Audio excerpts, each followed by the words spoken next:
Assalamualaikum warahmatullahi wabarakatuh.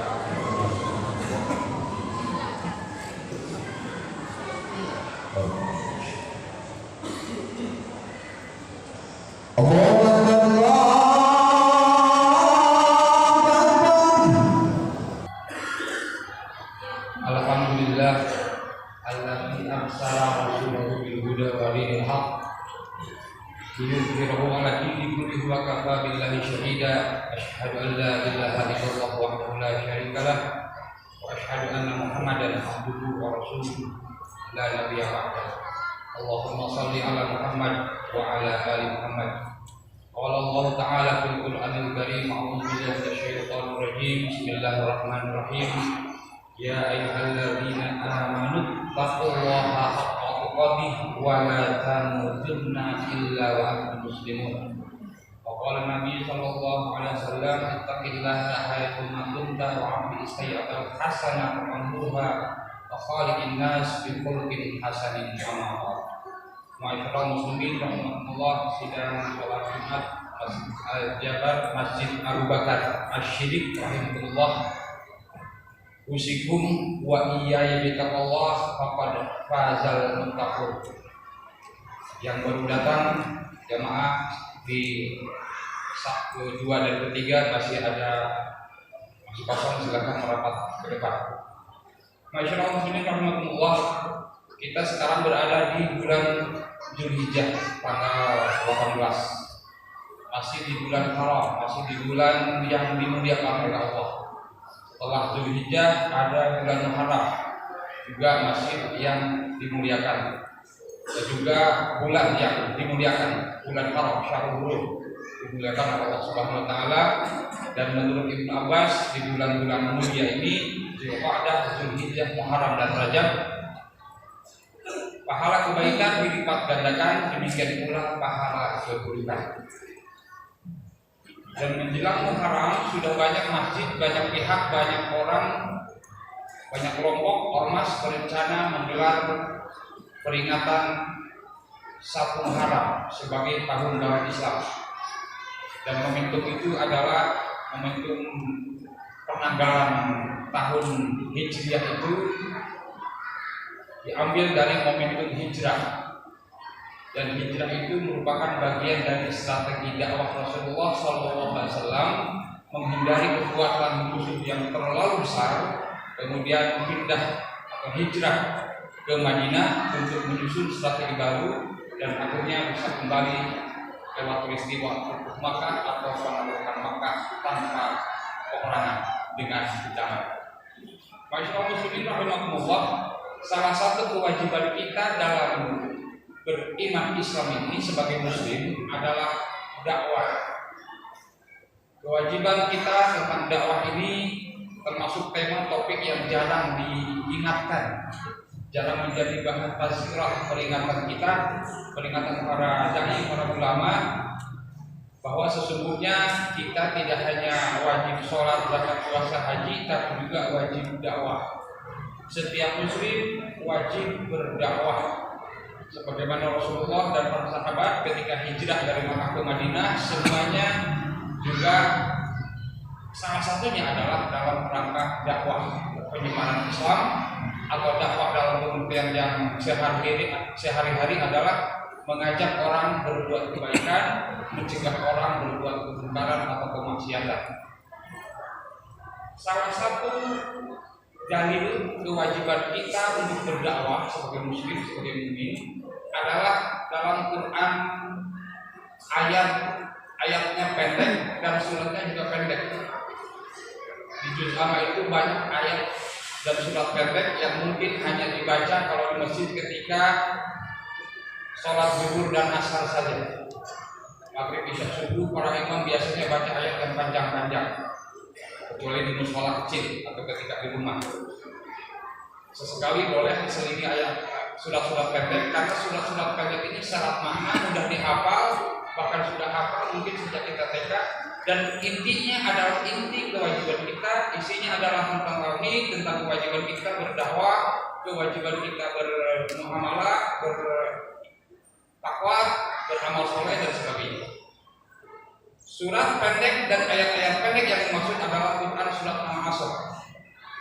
Dalam Quran surat Al-Asr ini, selain menunjukkan pentingnya waktu, Allah juga menunjukkan 3 bagian, 3 hal, 3 perkara yang wajib kita lakukan supaya kita beruntung hidup di dunia ini, supaya kita tidak merugi. A'udzubillahi minasyaitonir rajim. Bismillahirrahmanirrahim. Wal 'asr. Demi masa atau demi waktu asar. Innal insana lafi khusr. Sesungguhnya setiap manusia rugi, hidupnya akan rugi. Illal ladzina amanu, kecuali orang-orang yang beriman. Pertama, kewajiban beriman. Tidak cukup dengan iman ditambah oleh Allah wa amilus sholihat, dan mengerjakan amal kebaikan. Iman saja tidak cukup, harus dibarengi, diiringi, diikuti oleh amal soleh. Dalam Islam, amal soleh itu, amal saleh itu adalah intinya yang terangkum dalam rukun Islam. Sholat, zakat, puasa, haji. Dan sholat hingga haji itu selain ada hablum minallah, hubungan minallah, juga ada dimensi sosialnya, ada hablum minannasnya. Contoh sholat misalnya, hablum minallahnya adalah ketika kita mengawali sholat. Awal mula sholat itu takbir, kita mengagungkan Allah, Allahu Akbar. Dan akhir sholat itu adalah doa, itu dimensi sosial, itu hablum minannas. Kita tengok kiri kanan, menggambarkan ke sekeliling kita, ke sekitar kita harus menebar salam, kita harus menebar keselamatan. Barang siapa yang mengamankan, yang membuat orang lain selamat dari gangguan lidahnya dan tangannya, itulah muslim sejati. Al-muslimu man salimal muslimina min lisani wa yadihi. Muslim sejati itu tidak akan menanyai, tidak akan menyakiti muslim lain dengan lidahnya dan dengan tangannya dan dengan kekuasaannya, tidak zalim. Nah, kembali ke Quran surat Al-Asr tadi. 2 perkara sudah disebutkan tadi, illalladzina amanu wa 'amilus sholihat, kecuali orang yang beriman dan beramal soleh. Menurut ulama, kalau tugas kita cuma iman dan beribadah saja, iman dan amal soleh saja, maka Quran ayat ini cukup akan di sini. Oleh Allah akan stop di sini. Illalladzina amanu wa 'amilus sholihat. Titik sudah. Shadaqallahul azim. Tapi Allah tidak. Allah tambahkan kewajiban ketiga, perkara ketiga, hal ketiga yang harus kita lakukan adalah wa tawassaw bil haqqi wa tawassaw bis sabr. Saling berwasiat, saling menasihati, saling memberikan peringatan, saling berun, saling elingkeun, saling mengingatkan dalam hal kebenaran dan kesabaran. Watawassaw bil haqq, dalam menjalankan, menegakkan kebenaran al-Islam, watawassaw bis sabr, dan di dalam hal bersabar selama kita menegakkan kebenaran itu. Masyaallah muslimin rahimakumullah. Jadi 3 perkara ini terangkum dalam Quran surat Al-Asr. Kewajiban kita: 1 beriman, 2 amal kebaikan, menjalankan syariat Islam, dan jangan lupa tawassaw bil haqq wa tawassaw bis sabr. Ini dakwah. Setiap muslim wajib berdakwah. Kalau ada melihat orang yang lalai, diingatkan. Ada kemaksiatan, ada kemungkaran, ada yang tidak beres, diingatkan. Ada masjid besar di dekat kita, akses jalannya sempit, ingatkan sama penguasanya. Kalau dia saja, tutup dulu masjidnya, jangan dibuka dulu sampai akses jalan memadai. Jangan ada kepentingan lain, bergerak setempat. Fatih bin Sa'ad siap pimpin. Masyaallah muslimin rahimakumullah. Kewajiban dakwah selain dalam Quran surat Al-Asr tadi, juga tercantum dalam Quran surat An-Nahl. Tentu saja masih banyak ayat yang lain. Quran surat An-Nahl ayat 125, sekaligus ayat ini, Allah dalam ayat ini menunjukkan cara atau metode berdakwah. Kita wajib dakwah. Bagaimana caranya dakwah? Yang jelas, sebelum salah persepsi, yang namanya dakwah itu bukan hanya ceramah macam ini. Yang namanya dakwah tidak hanya tabligh. Banyak cara lain, apalagi di era digital sekarang ini, kita semua muslim semakin mudah melaksanakan kewajiban dakwah. Kita bisa dakwah digital istilahnya. Kita bisa bikin website gratis. Kita bikin akun sosial media atau media sosial gratis. Kita bikin konten dakwah. Konten dakwah sekali lagi tidak mesti kita tampil di kamera, hai guys, assalamualaikum, mari kita sholat, tidak mesti begitu. Kita tunjukkan kebaikan, kita tunjukkan arah kiblat, kita kutipkan ayat, kita kutipkan hadis dalam bentuk teks, gambar ataupun video, audio, itu pun sudah termasuk dakwah. Para ulama kita dulu juga mencontohkan ketika mereka menyusun kitab kuning, kitab-kitab yang dipelajari pesantren, Alfiyah, ada Safinatun Najah, ada Ikhwanul Qolibin, ada Riyadhus Shalihin dan sebagainya. Itu kalau kita perhatikan banyak kitab kuning kontennya itu isi itu qala wakila. Penulisnya ulama itu mengutip ucapan gurunya, mengutip Al-Quran, mengutip hadis, dan kita mengutip bukan pendapat pribadi. Dalam konten ada kreasi, ada kurasi. Makanya ke depan pelatihan dakwah itu harus ditambahi oleh ilmu Arab. Ilmu Arab bukan hanya nahwu shoroh, bukan hanya bahasa Arab nahwu shoroh. Kenapa bismillahi bukan bismillah, bukan bismillahu? Itu ilmu Arab, ilmu shoroh. Bukan hanya Arab, pesantren-pesantren itu tidak hanya mengajarkan ilmu Arab berupa ilmu nahwu dan shoroh, tapi juga ilmu untuk membuat konten digital skill, keterampilan digital. Nah, sekarang era digital. Nah, dalam Quran surat An-Nahl itu disebutkan ud'u ila sabili rabbika bil hikmah wal mau'izatil hasanah wajadilhum billati hiya ahsan. Ini perintah, ini seruan dari Allah, ini tuntutan dari Allah, Al-Quran.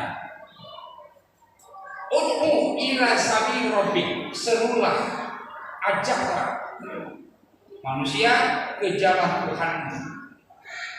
Ud'u, ini perintah, kata Ibnu Katsir, ini menunjukkan kewajiban dan tertuju pada semua orang yang mengimani Al-Quran sebagai wajibnya kita, mukmin muslim. Ud'u ila sabili rabbika, semua orang wajib berdakwah. Bagaimana caranya?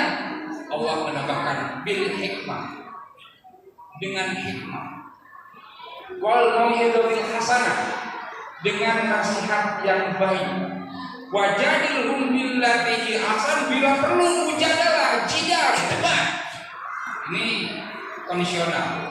Bila perlu lakukan perdebatan dengan mengajukan, dengan mengemukakan argumentasi ahsan yang lebih baik. Dengan catatan ini yang ketiga, ini alternatif terakhir, karena Rasulullah juga nggak suka perdebatan. Dalam sebuah hadisnya Rasulullah mengatakan, aku jamin masuk surga orang yang menghindari debat meskipun dia dalam posisi benar dan kuat. Karena perdebatan biasanya cari kalah menang, ujung-ujungnya permusuhan, ribut. Nanti masing-masing minta bantuan, minta dukungan kawannya, followernya dan sebagainya. Masyaallah muslimin rahimakumullah, dalam An-Nahl 125 ini Allah mengajarkan kepada kita tentang 3 cara dakwah. 1, bil hikmah. Apa itu hikmah? Para mufassir, para ulama menafsirkan hikmah ini banyak sekali, Pak. Ada yang menyebutkan hikmah ini wahyu. Jadi kita kalau berdakwah mengajak orang harus berdasarkan wahyu. Ada dalilnya. Ada juga yang mengatakan hikmah ini syariat Islam. Kita harus mengajak orang menuju mengamalkan syariat Islam, mengingatkan. Karena kalau sudah beriman, masa nggak mau mengamalkan? Kan iman menuntut amal. Iman menuntut amal. Kalau benar-benar seseorang yang beriman, pasti dia melaksanakan keimanannya itu dengan beramal soleh. Amanu wa amilu soleh, di dalam Quran surat Al-Asr. Ada juga yang menyebutkan hikmah ini salat. Salat ini hikmah juga. Kemudian pengertian umum dan hikmah adalah bijak, wise. Beda dengan kebijakan, policy. Kalau bijak, wise, sesuai dengan situasi dan kondisi. Bagaimana cara terbaik dakwah dalam kondisi di era digital? Ya dakwah digital. Setiap hari mungkin mulai bangun tidur sampai menutup mata tidur, baik tidur sementara maupun tidur selamanya, kita mayoritas kebanyakan mungkin atau banyak yang membuka HP, ponsel, telepon seluler pintar, baca WhatsApp, buka media sosial, tonton TikTok, buka IG, Instagram, buka YouTube dan sebagainya. Ini era digital, semua orang bahkan ke masjid pun kalau nggak bawa HP rasanya gimana gitu. Padahal lebih baik kalau masjid mah jangan dibawa HP-nya, tinggalkan di rumah daripada si pihak PKM selalu menyebutkan mohon HP-nya dinonaktifkan, disilentkan, di mode senyap dan sebagainya. Nah, karena kondisi masyarakat ini digital, maka dakwah digital pun harus digencarkan. Masjid-masjid, ormas-ormas Islam, lembaga-lembaga dakwah, mohon kiranya gencarkan dakwah digital, gencarkan pemberian literasi digital kepada umat untuk melaksanakan dakwah dengan cara mengajarkan mereka digital skill atau keterampilan digital. Mulai dari bagaimana mengoperasikan laptop, HP, handphone, sampai dengan bagaimana membuat website, dan itu gratis, tinggal nawai itu saja. Bagaimana membuat dan mengelola akun media sosial, ditambah dengan apa itu istilahnya akhlak internet. Ada Pak, akhlak internet itu disebutnya etika, internet etika. Yang tidak menaati internet etika dimusuhi oleh seluruh dunia. Buzzer bayaran itu, buzzer RP itu mereka sudah luar biasa melanggar kode etik, tapi kita salut sama mereka, berani merendahkan diri sendiri dan keluarga demi RP. Setiap muslim harus jadi buzzer Islam, buzzer Islami, jadi berdemo, menggemakan, bikin akun. Kalau buzzer bayaran itu punya nomor HP-nya bisa sampai 10, satu nomor HP bisa 5 akun media sosial. Bayangkan 50 akun digunakan, follow sendiri dan sebagainya, dan seolah-olah yang disampaikan adalah kebenaran. Ada yang mengatakan di era digital ini yang dinamakan kebenaran adalah dibentuk oleh persepsi, dan persepsi itu dibentuk oleh konten. Maka disinilah masyarakat muslimin rahimahullah perlunya kita jundullah, tentara-tentara Allah, menjadi cyber muslim, menjadi tentara Allah di dunia cyber, jundullah tentara Allah, menjadi tentara di dunia cyber, menjadi dai di dunia digital. Paling tidak sering upload konten-konten Islami, kutip ayat, yang jago desain grafis, bikin gambar semenarik mungkin, tempelkan teks kutipan hadis di sana. Balighu anni walau ayat, sampaikan dariku walaupun satu ayat. Itu biasanya padangan minimalis bagi seorang dai. Jadi bil hikmah itu adalah dakwah yang bijak sesuai situasi kondisi, juga sesuai dengan zaman. Roda zaman sekarang sedang berputar ke arah digital. Sudah di era digital, maka dakwah digital dilakukan. Maka orang-orang mereka lembaga yang mengadakan peringatan Muharram, dan di situ biasanya dibahas soal hijrah, maka diimbau, kita harap ada juga yang pelatihan digital, dakwah digital, membekali anak-anak muda terutama untuk bermedia sosial, untuk dakwah digital, mengelola website dan akun-akun media sosialnya dengan baik. Dan itu dakwah digital itu urusan akhirat nantinya, akhirat. Dan jangan lupa, ketika rame followernya, subscribernya, maka dunia akan mengikuti, ada AdSense dan sebagainya, dan kita bisa saring AdSense itu supaya yang tidak bertentangan terblokir, tidak muncul di akun, di website kita atau di media sosial kita. Yang kedua adalah mau'izah hasanah, nasihat yang baik, nasihat yang tidak bisa diterima. Misalnya kalau menegur seseorang, ya jangan di keramaian, panggil saja ke tempat sepi lalu tegur. Kalau di keramaian, meskipun tegurannya benar, yang dilakukan seorang tersebut salah, itu tidak bijak jadinya. Nasihat yang baik dan bijak. Mau itu hasanah, nasihat yang hasanah yang baik. Wajadilhum billahi ahsan, dan berdebatlah, ajukan argumen dalil dengan dalil argumentasi yang lebih baik. Itu tuntutan sekaligus tuntunan dari Allah tentang cara kita berdakwah, dan sekali lagi kita bisa mengamalkan dakwah itu dengan mudah di era digital ini. Satu hal lagi, dakwah bukan hanya mengajak kepada kebaikan, karena di ayat lain Allah juga menegaskan ya'muruna bil ma'ruf wa yanhauna 'anil munkar wal takum minkum ummatun yad'una ila khair ya'muruna bil ma'ruf wa yanhauna 'anil munkar. Tidak ada di antara kalian sekelompok orang yang mengajak kepada kebaikan, mencegah kemunkaran, menegakkan yang ma'ruf. Dan dalam hal kemungkaran, Nabi mengatakan ada tiga golongan, tiga kelompok orang sesuai dengan kadar keimanannya. Ketika ada kemungkaran, ubahlah dengan kewenangan atau dengan tangan. Bila perlu dalam pengertian tangan yang sebenarnya, efek, pukul dan sebagainya sesuai situasi kondisi. Kewenangannya, balap liar di BBLA yang terabis-abis sampai sekarang itu hanya bisa diatasi oleh kewenangan. Razia besar-besaran dari kepolisian. Tinggal mau apa enggak? Mampu udah pasti, mau apa enggak? Kemudian dakwah yang kedua, mencegah kemungkaran kedua, wal takum minkum man ra'a minkum munkaran falyughayyirhu biyadihi, ubah dengan tangan, kewenangan otoritas. Presiden sampai RT bisa membuat kebijakan yang pro Islam, yang pro syariat Islam, yang baik, hanya dengan tanda tangan atau kebijakan yang dia keluarkan. Kemarin sudah ada viral RT dan RW. Itu juga dakwah, karena arahnya adalah mengajak menaati aturan. Bagi yang tidak sanggup dengan tangan, fa illam yastati fa bilisani, lisan, ngomong. Minimal ngomonglah, verbal. Dan yang punya verbal kan bisa lisan dan tulisan.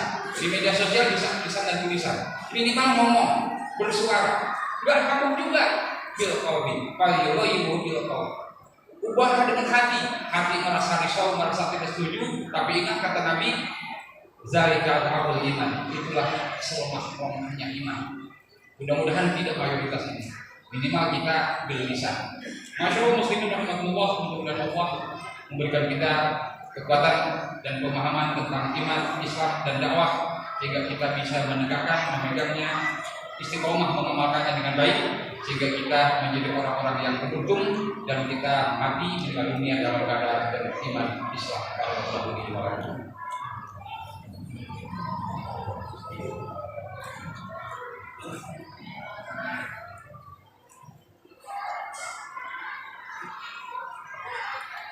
Alhamdulillahi wahdahu wassalatu wassalamu ala Rasulillah wa ala alihi wa sahbihi wa walah.